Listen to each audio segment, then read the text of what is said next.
या शुभा, आज खेळायला गेला नव्हतात का? गेलो होतो मासाहेब, पण खेळायला मनच लागलं नाही. का बरं, काय झालंय असं? आईसाहेब, रानातून येताना त्या वेशीवरची झोपडी पाहिली. सुलतानी सैन्याने पूर्णपणे पेटवून दिली होती. असं का होते आपल्या मुलखात? शुभा, कारण इथली माणसं लाचार झाली आहेत. कुणालाही कुणाचा आधार उरलेला नाही. आधार का नाही? आपले लोक तर खूप धाडसी आहेत ना. हो शुभा, धाडसी आहेत, पण ते विखुरलेले आहेत. प्रत्येकाला असंच वाटतं की हे संकट माझ्यावर नाही, दुसऱ्यावर आलंय. मग हे संकट थांबवणार असे त्या आजीचे डोळे मला विचारत होते. आमचा राजा कुठे आहे? शुभा, ज्या दिवशी तुम्ही स्वतः आला या रेतेचा राजा मानाल, त्याच दिवशी हे संकट थांबेल. मी तर अजून लहान आहे मासाहेब. मी एकटा काय करणार?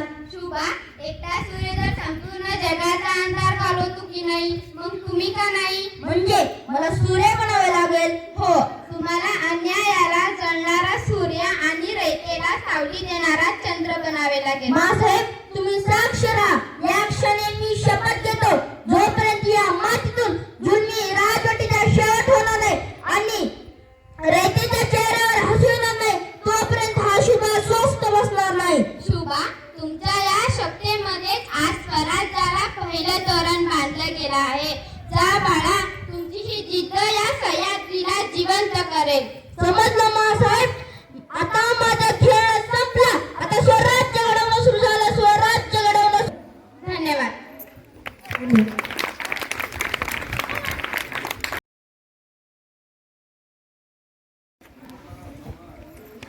काय झालं शुभा? आज जेवणावरची नजर सुद्धा उडाली आहे तुमची. एवढा कसला विचार करताय? आईसाहेब, त्या राजांच्या पाटलानं जे केले ते ऐकून माझं रक्त ससते. त्याने एका गरीब स्त्रीचा अपमान केला होता. लोक म्हणते तो आपलाच माणूस आहे.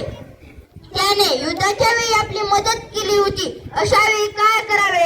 शुभा, एक गोष्ट कायम लक्षात ठेवा. स्वराज्यात गुन्हेगार फक्त गुन्हेगारच असतो. तो आपला असो की परका हे बघायचं नसतं. जो स्त्रीचा सन्मान राखत नाही त्याला माफ करणं म्हणजे अधर्माला साथ देण्यासारखं आहे.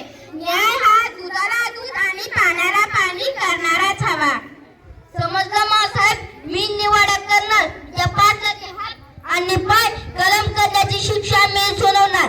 माझ्या राज्यात स्त्रियांकडे वागण्या नजरेने पाहणाऱ्याला मी यमलोकीचीच शिक्षा मिळेल. शाबास शुभा, राजा तोच असतो जो रयतेच्या लेकी बाळींना स्वतःची माय बहीण समजतो. शुभा, तुमची हीच न्यायनीती उद्या स्वराज्याचा पाया ठरेल आणि तुमची ही कठोरता पाहून उद्याची रयत निर्भय होऊन जगेल. जगदंब जगदंब. धन्यवाद.